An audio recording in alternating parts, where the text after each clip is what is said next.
Whoa. Now we're going. What? All good? Yeah, we're live, but my whole intro did not get played. So something's going on. So let's just play it, huh?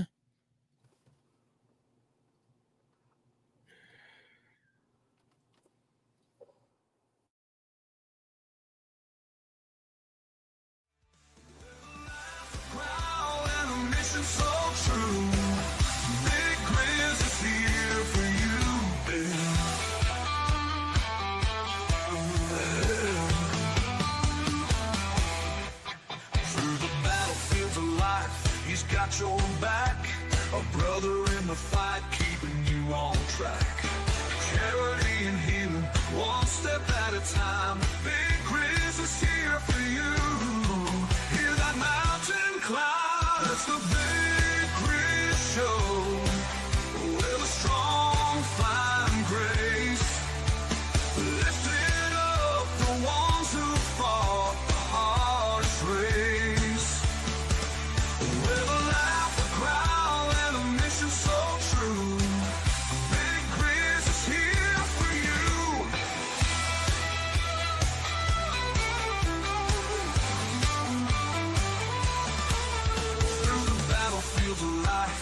Got your back, a brother in the fight, keeping you on track.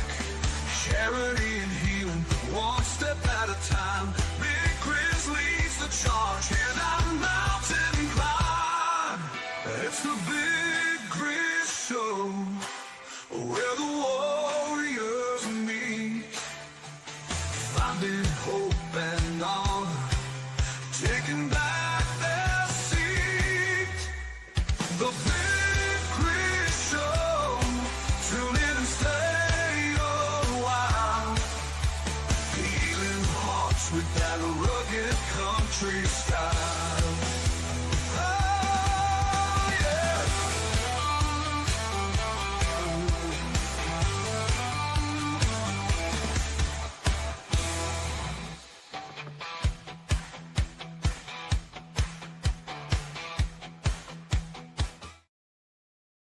Hey, everybody. Welcome back to the Big Grizz Show. It is me, Big Grizz, my co-host, Josh Pruitt, and a military vet that owns and operates, veteran-owned and operated Rams Bait Shop. He's been on the show about a year and a half ago. Yeah, about a year and a half ago. And he was just starting his climb with his bass jigs and his crappie jigs. And so he's got more that we're going to get into where he's gone and how it's been over the last year and a half. So first off, Josh, how you doing? I'm good, man. Just getting over this Rona. Oh, man, really? You didn't know? I didn't realize you had it. Yeah, that's why I haven't been that vocal the last 2 weeks, because like honestly my voice was kind of gone, and I could barely go 2 seconds without coughing. So it's been a little rough, but it's kind of on the back end of it. So How long have you been sick? probably 2 weeks. Damn. You know, about 2 months ago, they tested me and they said I had it. And I mean, I was sick. Don't get me wrong. I was sick for a little bit, but yeah, it was nothing. Like, I was like, cool, I have a cough. And I mean, it's to me, it's nothing more than the flu, but just a little longer lasting. That's it. So, Eugenio, can you explain to us and get into not your background, but your military experience, what you did and what you got into where you're at right now doing what you're doing? Yeah, sure, man. Hey, what's up, gentlemen? Gino, a.k.a. Ramrod from Rams Lures. Joined the military in 2007. Served in Iraq and Afghanistan.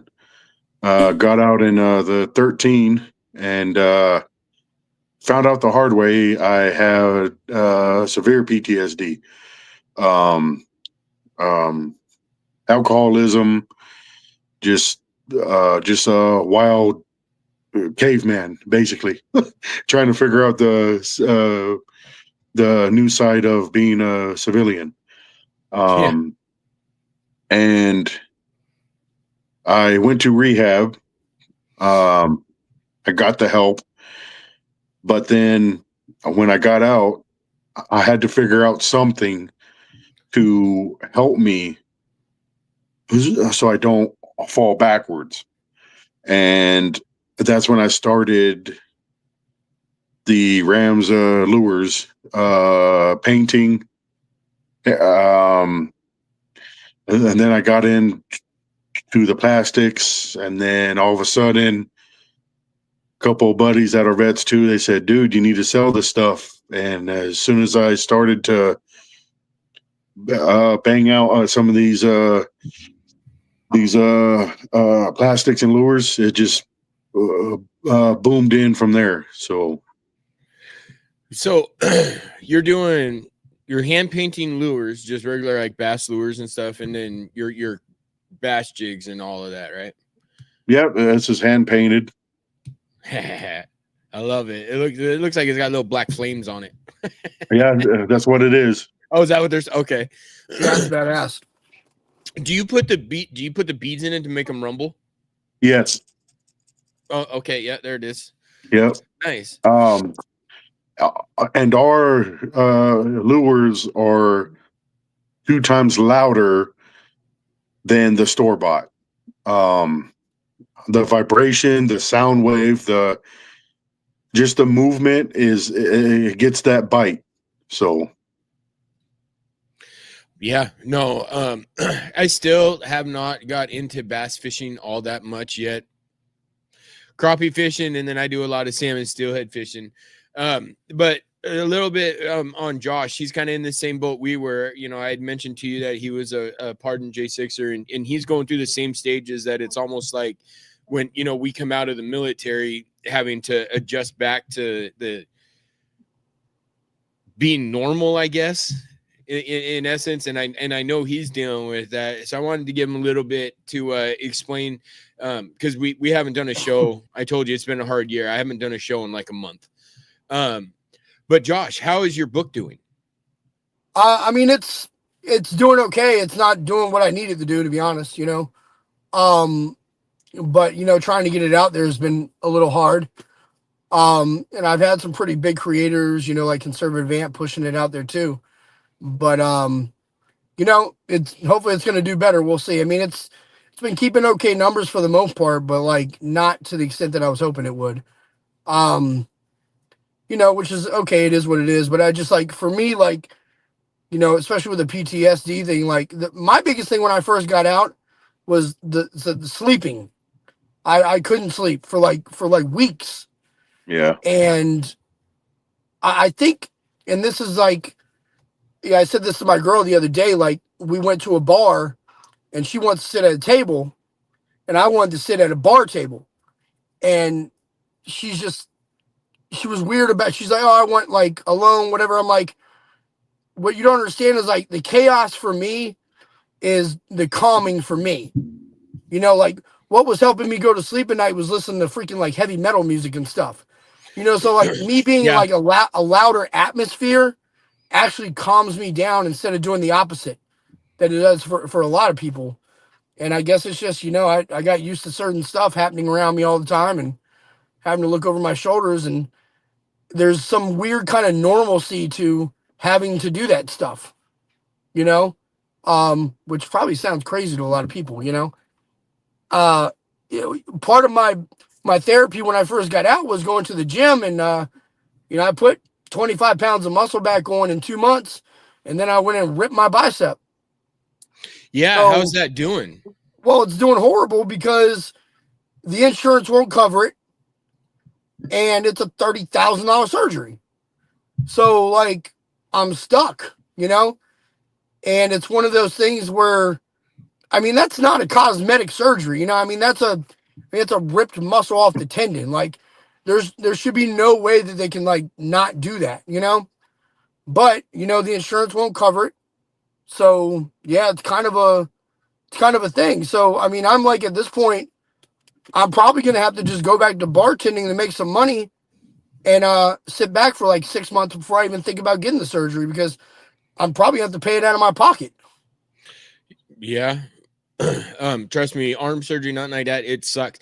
I had hurt my left shoulder a while ago, and I ended up 2 years ago having surgery. And he ended up cutting part of my bicep because it was so strained that it was tearing the joint worse.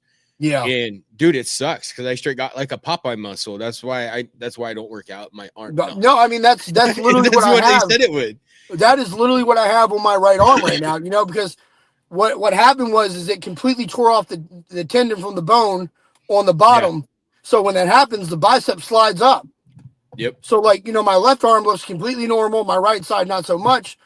But what is ironic is like I've been going to the gym lately and I'm able to do a lot of things that I didn't think I could do. Like I've had a shoulder day, I've had a chest day. I've been able to do these things. Obviously can't curl anything, but I mean, that's almost the only thing I can't do. So, but I mean, for me, it is a little cosmetic too, because I mean, I was a competitive bodybuilder. Yeah. And what I worry about the most right now is, I think that we're going to win these lawsuits and I'm going to have the money to fix it at some point. But with that kind of injury, the longer you wait, the more they got to do to fix it. And also the less chances that you are to get back to normal. So it's really kind of a time-consuming thing. You're really supposed to get the surgery within 3 to 6 weeks of it happening, And I'm at like 10, 12 weeks right now. So it's going to be a harder recovery and maybe not a full recovery by the time I can get it done.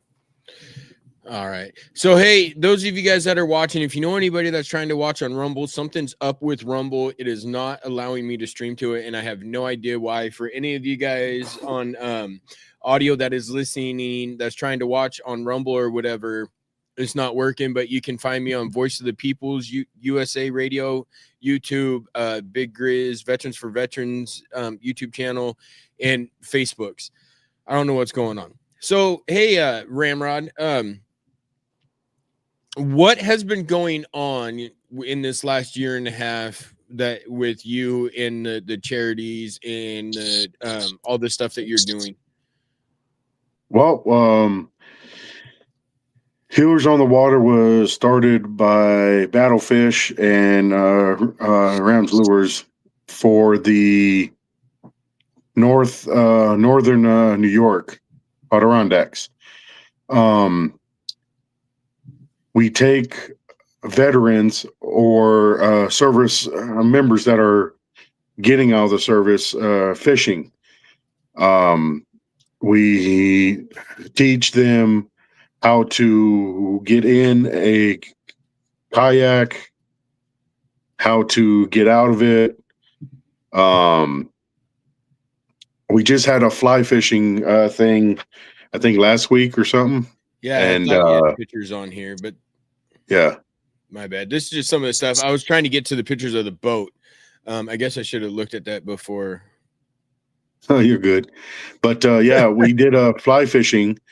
We had five show up, and 3 of them caught fish on a fly rod. And then I also do work with Homeward Bound Veterans Helping Vets. We are out of Saranac Lake, New York. I'm a case manager that helps them with suicide prevention, case managing. We do peer-to-peer help. We do housing. Last year we housed over 75 homeless vets. This year, wow, I didn't realize. Wow, yeah. Dude, that's awesome. I didn't realize that. Yeah, and then this year we housed 35 more. So I think we're going to surpass that number. So, dude, that's awesome. So we just got, I'll let Ramrod explain this stuff to you guys, but what he's actually doing is something I really I support hands down for sure. Well, Hey, don't get me wrong. Me and my buddy have used his stuff, and he's caught there's some pretty good bass, largemouth and smallmouth.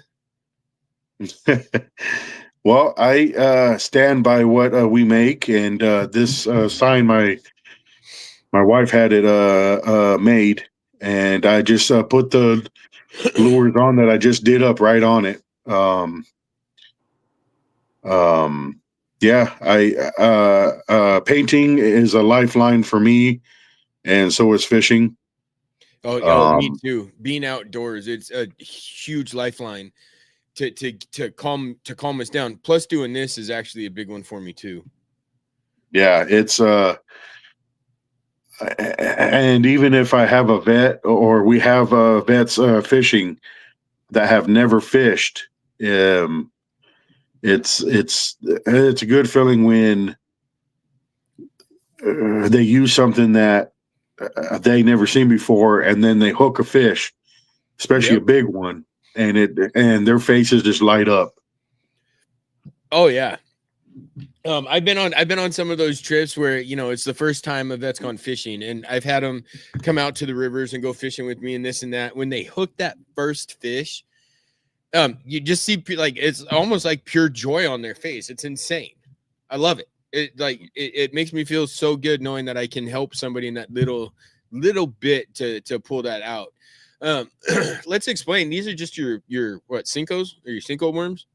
Yeah, they're single worms. This is the new, hold on, let me fix that. Okay. I call this Stinky Pinky. Hang on a sec. Let me change so what, and then that little yellow in the middle? No, that's green with green? black Okay. flake. Oh, nice. Hey, if you turn your phone sideways, I think you're on your phone. It'll go landscape mode, so you can see more of it. And then this is the pink lemonade. Oh, that looks so good. You know, and when you make crappie stuff, you need to do that color too, because we have a color out here we call Pepto. All right, so what are those used for exactly? You can use them for big game, smallmouth, largemouth. Walleye bit these. They're Cinco worms. Yeah. Okay.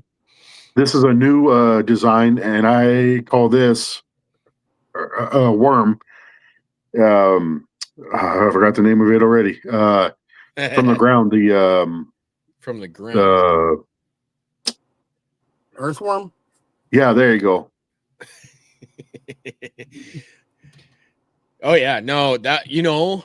So does like does the color of them make a difference in, like, as far as like catching fish, or like how's that? I don't know crap about fishing. Well, the early spring, they usually like the yellows, the orange, the red, and the limes. Okay. Yeah, because it's a bright color, and usually springtime, the waters are muddy, dark, and then in the wintertime, the water clears up because it gets so cold. Yep. Yeah. So you want the I don't know. I find the brighter colors work in that too. They do, and like I said, you can throw anything at them, and they'll bite. And summertime, it's dark. You got your black with blue. You got your June bug, purple. You got your the pumpkin greens. You have, I mean, there's all kinds. Pumpkin green works great. Yeah, and it's, I mean, if you match what they eat, which that's why I got this as a leech.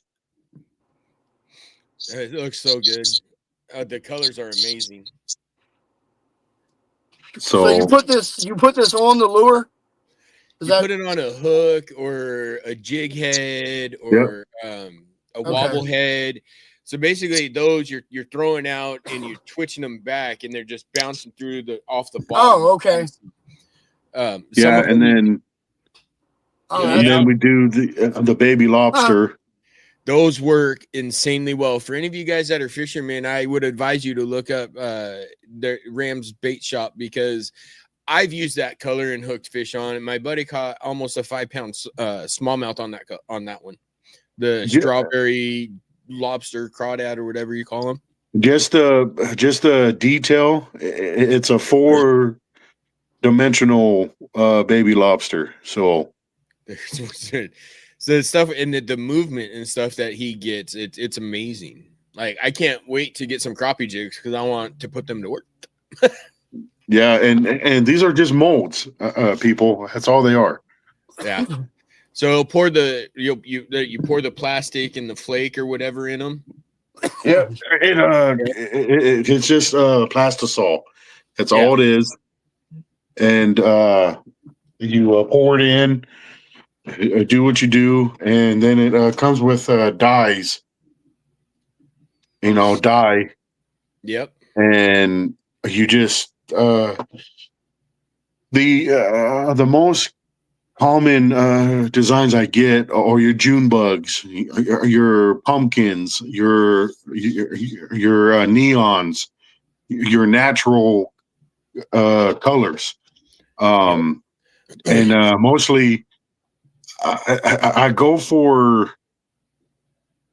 the molds that give me what I need for the fish up here, because up here we have leeches, we have millipedes, we have geckos. I mean, we have all kinds of stuff. I think because you're on the East Coast, I'm on the West Coast. I think any of that stuff would work out here too for bass and crappie.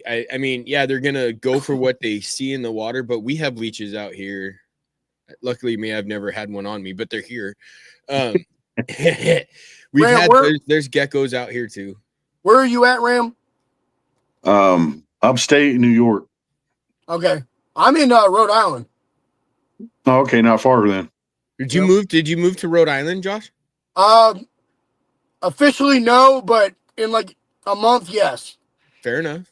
Well, good for you. Now, when it comes to plastics versus hard lures, can you explain, because you do more bass fishing than I do as well, can you explain the different times to use like let's say a hard lure or a jitterbait or any of those versus plastics, and what the difference is in how they entail using them? Yeah. No, it if there are fishermen on here, they can relate, especially bass. Early mornings is top water. You can use a chatterbait, a frog, a buzz bait, a whopper plopper, and then I got a couple of your whopper ploppers. Yeah.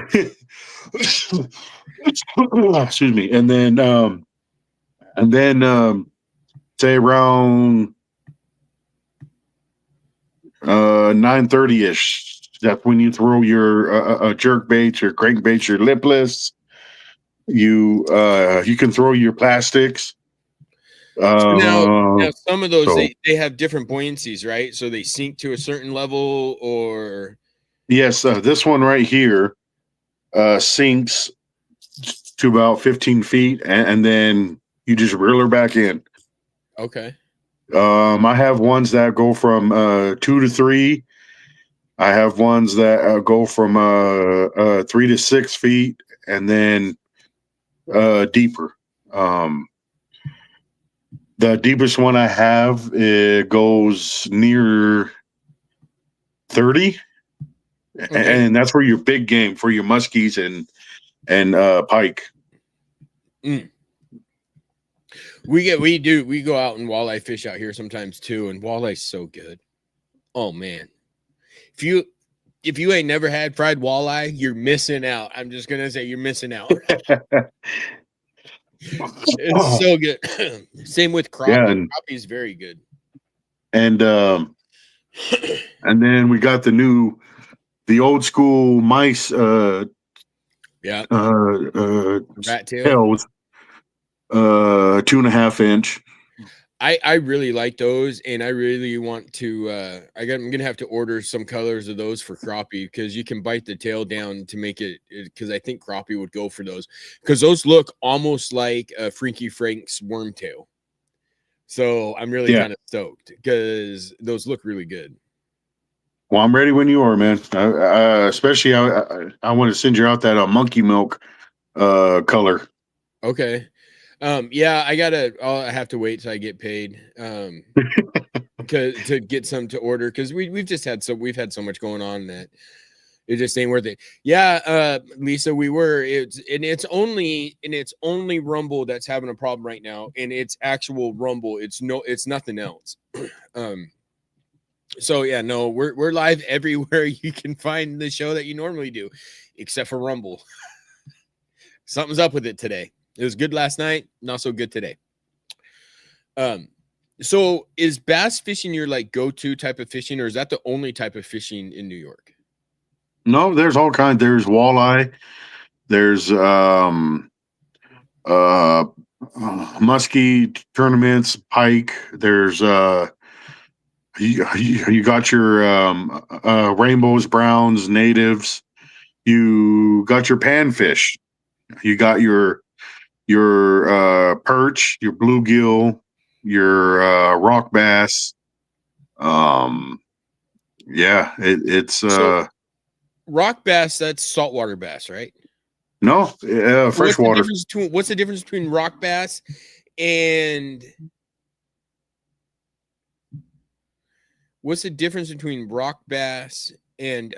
like largemouth and smallmouth? Largemouth are a dark green. They have a deeper detail. Okay. And smallmouth are brownish yellow with lighter detail. Red eyes.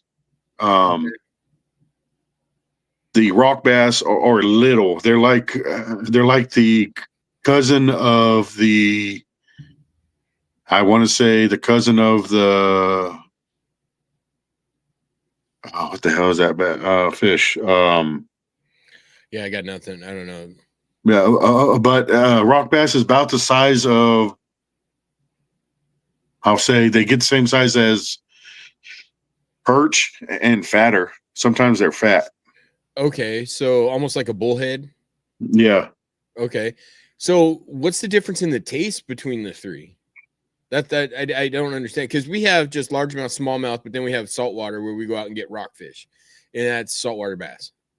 Well, I know salt water fish. You have that salt water taste. I don't notice a difference. I think because I use lemon, pepper, and butter. Yeah. So pepper's the shit fish. Yeah. I actually made some blackened rockfish last night. Oh man. But no, we fish for everything. We fish to eat or just throw back. Yep. My family and I test the lures before we sell them or put them online. We want to make sure we have the best of the best so we can send it out. And for you to throw that in and catch that 5-pounder, 10-pounder. 10-pound bass? There's 10-pounders out there, man. That would be fun. That'd be a fun fight because I've seen, even 3-pound, 4-pound, they fight like so much. They fight they fight good. They're fun. Smallmouth bass fight way more than largemouth. I've heard that very many times. I've heard that smallmouth want to go straight to the bottom. They just want to dive straight to the bottom. Yep, they do, and they love jumping. They know how to knock that hook out. So That's insane. That's like salmon fishing out here. Chinooks, you hook a Chinook in the river or out in the sound or the ocean or whatever. They just run, they scream, and then they go deep. Where like coho or silver salmon, you hook them. As soon as you hook them, no matter how far down or wherever they're at the water, like instantly. They just come straight out. So yeah, Jordan, you have rockfish out there too? Out in the ocean, yeah. Okay, yeah, that's my cousin. They live in Maryland off the Chesapeake, and that's what he does. He only does rockfish. So he's got his own boat. He goes out there with like 13 rides around, and that's all he does is rockfish. You pull up on a school of rockfish out on the boat in the ocean. It is literally, say your limit's like 90 fish, like the last charter we went on. Me and my wife went on, and it was for our anniversary last year. And we went out, and it was rockfish, lingcod, and rockfish and lingcod. We didn't get no lingcod, but man, we pulled up on a school of rockfish. It took all about 10 minutes to get 90 of them bitches in the boat. Wow. There was you literally, you would drop your jig down because you're dropping your hook down, and you got 2 to 3 hooks on it. And you're dropping it down, and then you just kind of twitch it like that. And then all of a sudden it gets heavy, and you're reeling in 2 to 3 fish at a time. Wow. It's like, oh, yeah.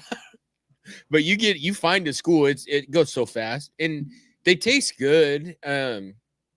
You definitely got to season them. They definitely have a like a nutty, almost kind of like a nutty earthy flavor. So you definitely gotta season them, where like salmon have more of a sweet taste. I don't know how to explain it, because I know we were doing like a lot of like rockfish nuggets and stuff with them, and that turned out cheeks. Yeah, those were pretty good. That's like walleye. When you get a walleye, you flay it, but then you always take the cheeks out because it's like a little fish nugget of goodness. Yeah. It's so good. Oh man. So Eugene, I had seen some pictures recently of an event that you were a part of. Can you tell us about this event, what it's for, and what you guys did? That event was Heroes on the Water, Adirondacks, veterans fishing for vets. Like I said, we had vets come out and learn to fly fish and learn to walk with waders, and we showed them how to read the river, and so they can pinpoint where they want to throw the fly. Yep. So, say if you see a log and then you see a rock, you would want to throw that fly at the beginning of the log and let it float down, and 50-50 you will get a bite of something. Fly fishing takes a lot of technicality, and honestly, when you say having to show people how to walk in waders on a river, I never thought that you would really have to, because to me that's almost like common sense. But I've had to explain to so many people how to walk in a river that it blows my mind. Like, you don't want to walk like you're just walking down the street. You literally want to just kind of slide your feet in front of you, just so you can feel if it's going down, if it's going up, if there's a stump. But yeah, we had one guy almost fall, and I grabbed him, and because there have been people that drowned with these waders. They have drowned themselves, and they were that far from the top of the water, and they couldn't get their head up. Waders, you start getting water filling up into your waders if you don't understand, depending on the waders you're wearing. So like I wear the light breathable waders, so all I got to do is just unclick right here, and I wear a belt so it's not going to go into my legs, because you turn into an anchor. Yeah. Once you start filling up with water, it's because I've fallen in the river and I've lost waders because of it. Because and plus it was like 30 degrees out. It was in the middle of winter. We were steelhead fishing, and I went for a swim, and I was soaked. I ended up losing, a $400 pair of waders. because I unclipped them and they went all the way down to my boots. And then my boots got stuck on a rock and I was pulling my feet out. My boots came off. My waders came off. Just I'm in my sweats, you know, my wader pant, my wader fleeces. And I'm just going, I am freezing. I'm cold. I'm done. Yeah. we hadn't even fished yet. It was a fun day. They had fun. They said that we should do it again, and they would make sure we have more vets there. We had I was just gonna ask. we had lunch for them. They loved it. So how many vets were you guys able to pull together for this? Say that again. How many vets signed up for this and had fun with you guys? How many vets did you guys have? We had 9 sign up, but 5 showed. Are you guys planning on like doubling this and making this like a yearly thing? Because we have like Mission Outdoors and the Fallen Outdoors, which I don't agree with them. But then there's like Operation Sasquatch, where, you know, they started out 5-10 guys and now they're hundreds, if not, you know, 500 people going on fishing trips, especially like when we're asking captains to bring their boats because we got more people that wanted to go and not enough boats. Yeah, Heroes on the Water has our set schedule set up already. We're going to be in the mountains. We're going to be in the valley. We're going to be our next one is going to be behind Paul Smith's college. They're going to allow us to fish their lake.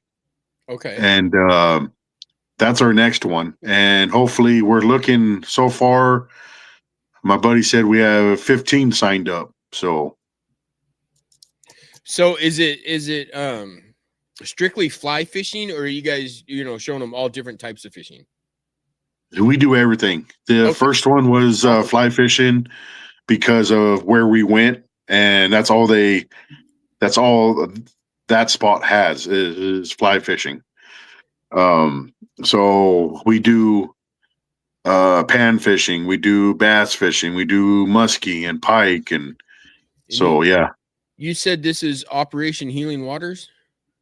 Heroes on the Water. Is there a webpage? I'm going to put the webpage up for any of you guys that are watching or listening. I'm going to put this webpage up, and if you can get on the webpage and sponsor them, support them. Let's get our vets out more. We need to do this. It's Heroes on the Water. Out of Rondex. I'll write it down. Yeah, as if there's a webpage. I just want to put the webpage on. Yeah. Heroes on the Water, maybe? On the Water.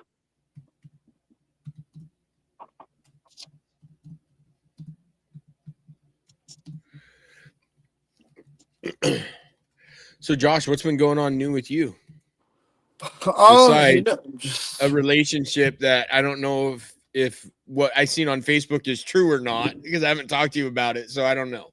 No, it's true. So, I mean, that's why I'm up here right now. We've been doing a lot of jumping around. We went to Maine yesterday.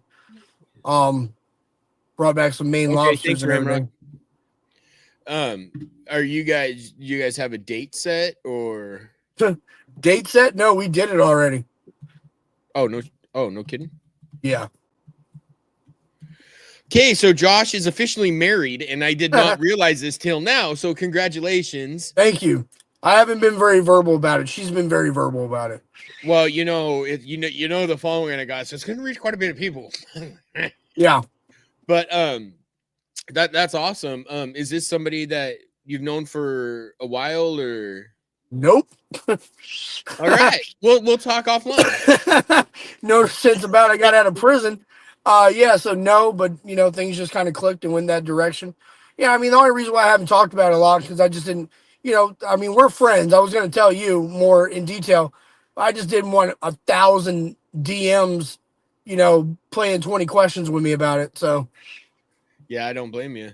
So I'm gonna put this web page streaming down on the bottom. You guys get on there and donate or sponsor or do anything if you can, because anything for vets, helping vets get out of their normal day, everything it needs to they needs to help.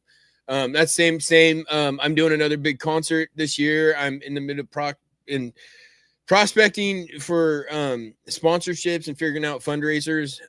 Last year, Josh knows. Wait, maybe you don't. No, you don't. Last year I did a Christmas concert for our homeless vets out here, and we had we cooked for them. I flew Scotty Fraser in. If any of you guys know who Scotty Fraser is, I play him all the time on my show. He's a retired Marine musician. He played with Nirvana and Metallica and all these other people when he was younger before he enlisted. But he flew up here to where I'm at, and we put on a Christmas concert for about 30 homeless vets.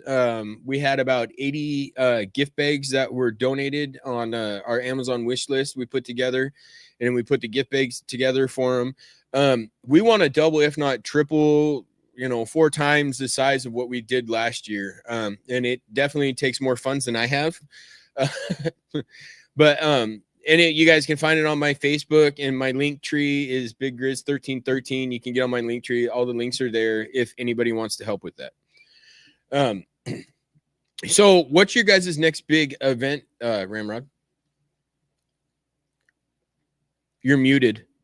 You need to unmute yourself. I do believe it's Paul Smith's college. It should be on the website below. That's going to be fun. I think we're going to take out the kayaks for them. Oh, nice. And if they don't know how to do it, then we'll show them. Because most people do not know how to maneuver a kayak. No, I definitely don't. And I want to get one of those fishing kayaks that's got the little trolling motor in it, and so I can just troll around and do my own thing. So I don't got a paddle, I don't got nothing. It's got the little foot pedals. You can have it all set up with fish finder and pole holders and all this stuff, but those are expensive. Yeah, no, we had a big guy last year. I mean, big guy, and he goes, "I don't think those will hold me." So I got in it. I go, "Look, man, if it holds me, it'll hold you." He goes, "Oh, okay." And he was the first one to catch a 4-pound largemouth. So, oh, nice. That's a big fish. Yeah, and every year I bring my plastics and I just hand them out, and we just let them go fish. So, dude, that's so awesome. I love that. And for you guys on here listening, Facebook page, Rams Off the Hook Bait Shop, Facebook page, and then battlefishcharters.com. He's another rod builder, veteran, 101st. So, did you say he's in 101st? Yeah. He is, or he was? Sorry. You need to get me in contact with him. We need to get him on my show and have a big fishing episode. Oh yeah, he's down for it. He does. Battlefish has been doing some big things lately. I mean, huge. He oh, really? Yeah, I mean, he's gonna blow this thing up this year, probably. Yeah, because at the beginning of the year, he was doing something behind the scenes, and he got it. That was his big fish, and he's so slowly gonna have his battlefish stuff with every base, Marine base, Air Force base, so they can go to college and receive points for what the hell was it? A degree in being outdoors, and they can take a piece of battlefish to their home and start their own guide business. So what do you mean a piece of battlefish? The battlefish is going to give them a piece of the business to bring back to their home. Really? For their guide business. His goal is to have more veteran guides, fishing guides, than civilians. So Lisa's always watching our show. She's one of my moderators. That's what she said, Josh. It just made me laugh. So Battlefish, is that turning into a veterans nonprofit or something for veterans? Is that the whole point of it? Because I've heard Battlefish before, but I want to say it's not the same that you're talking about. No, Battlefish is he is out of Saranac Lake, New York. And if you want the full story of how he began, it's battlefishcharters.com, and he has his whole story on there, and he's a rod builder, and he's a guide. What it is. Okay. Yeah, that's what it is. I know that name. I've watched I know as soon as you said rod builder, you definitely need to get me in contact with him.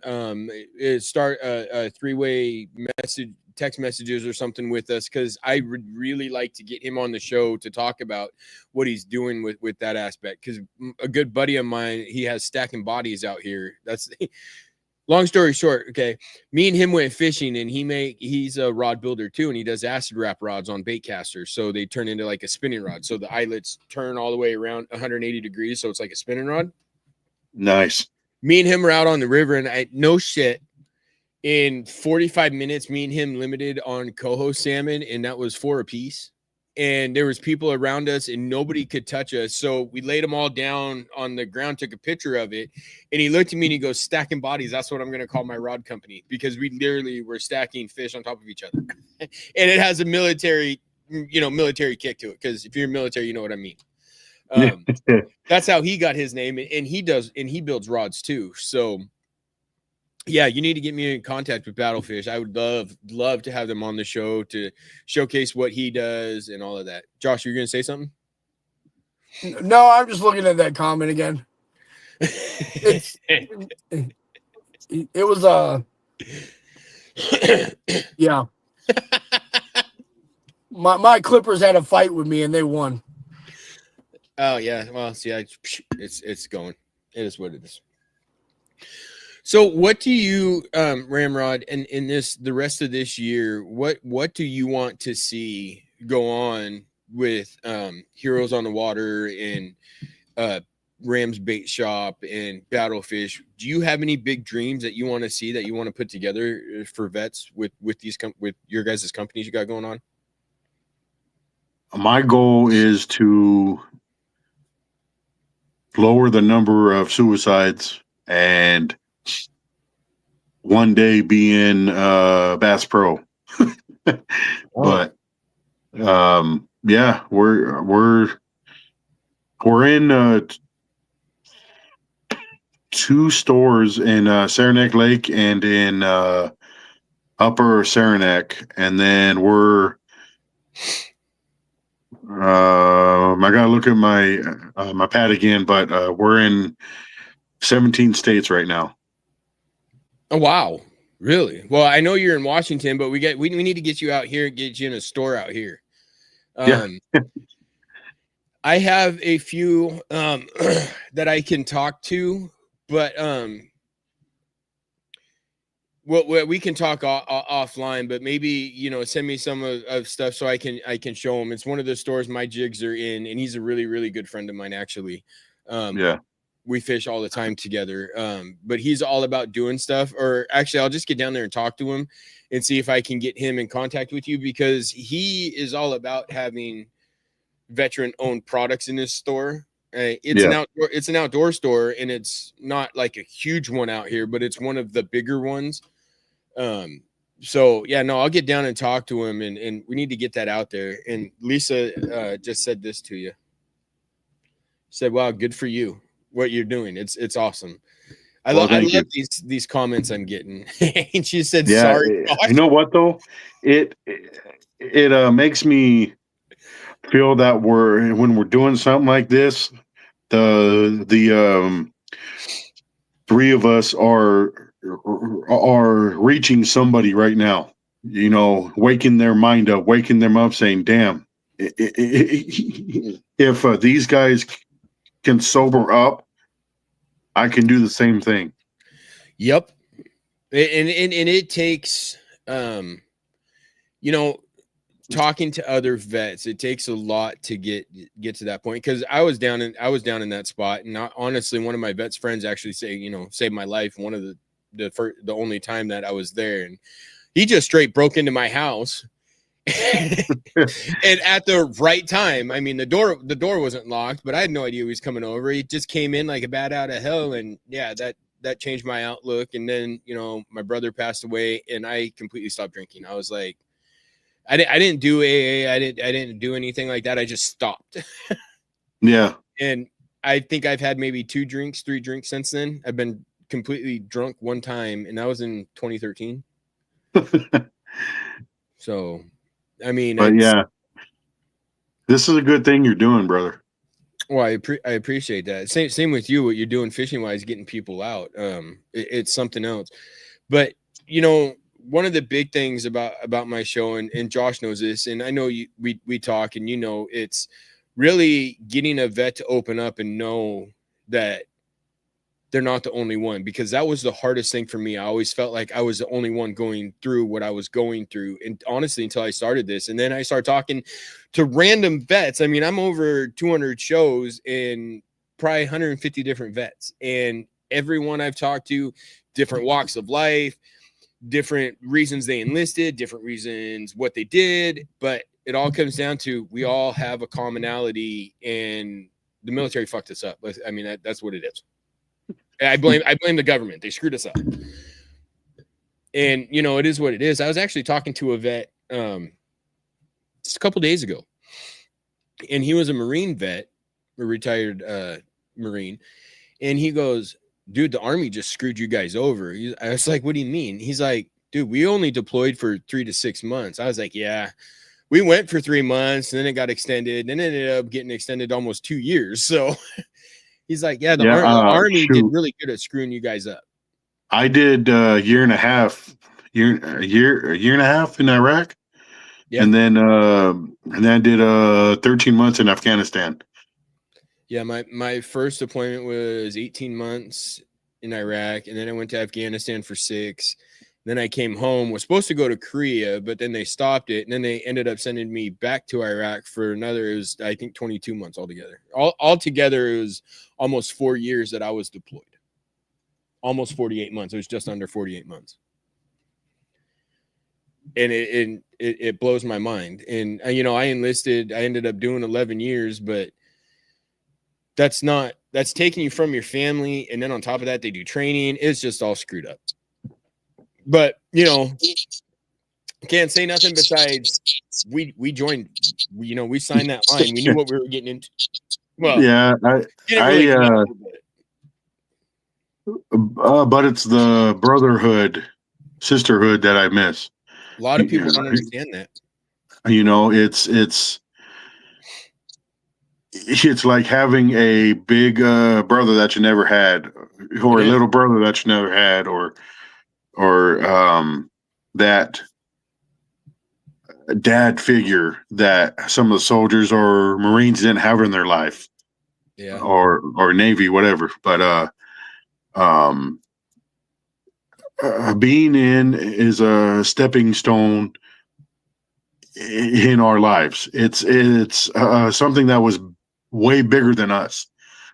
and you represented your family name that whole time.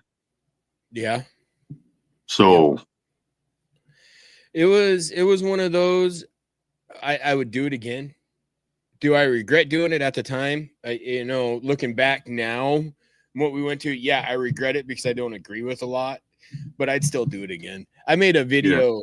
I made a video on TikTok, and I duetted another guy that said, if you had the chance, would you go back and fight with your brothers and then? I said, yeah. Well, one of the guys I was deployed with is a good friend of mine. He gets on there and he goes, no, I'd rather go to the beach. And then he's like, you almost died. We don't need to be here. Let's go to the beach and just have everybody there if you want sand in your face and all this. I'm going, oh, all right.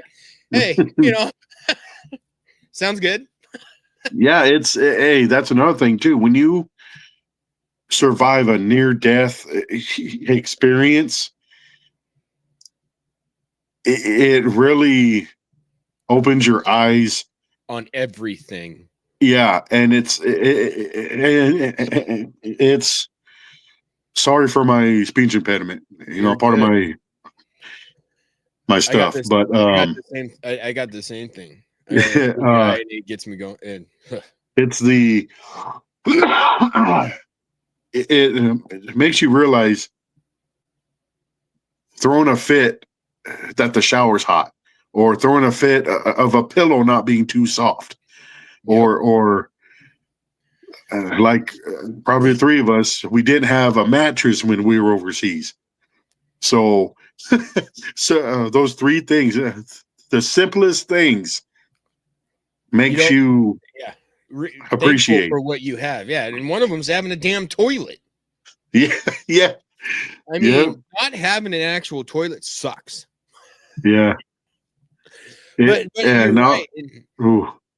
I've told my kids, they've complained, they've said stupid things like, this isn't fair. And I've explained to them, like, why are you saying it's not fair? Because you're being told no, or just because you don't like what you're being told?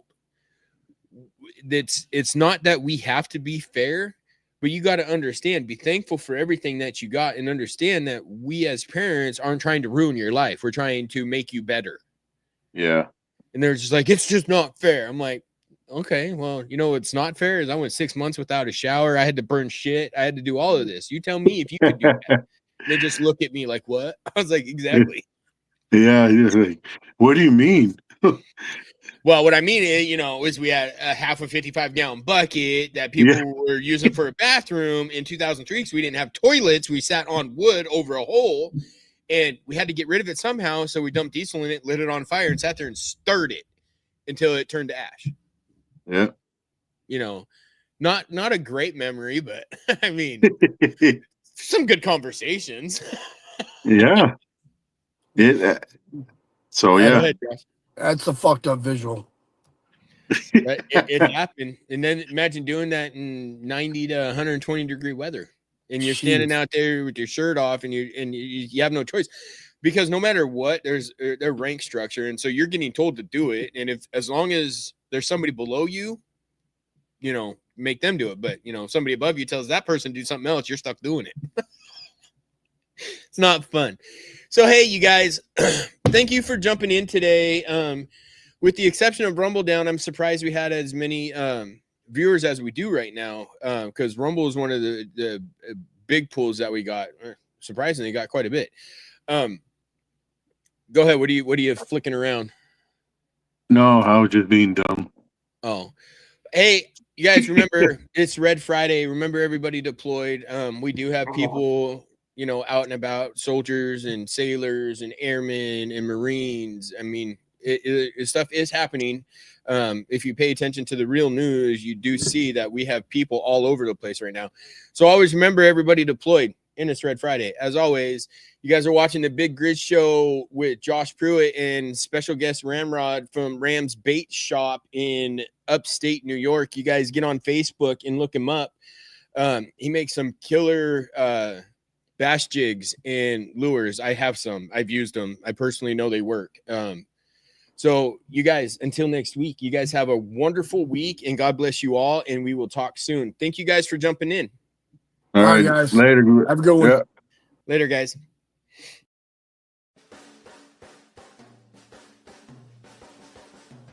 Hey, thank you everybody for tuning into the Big Grizz Show. We will be live on air with Voice of the People USA radio.com every Friday at 4 p.m. Eastern Standard Time. Times could change depending on guests, but I want to take a minute to personally thank every single one of you that have listened to my show. You guys are an amazing group of people, and you have helped me get to where I am now. I thank you from the bottom of my heart, and I thank God above all for the opportunity he has put in my lap, and I'm going to run with it, and I'm so happy to see you guys running with it with me.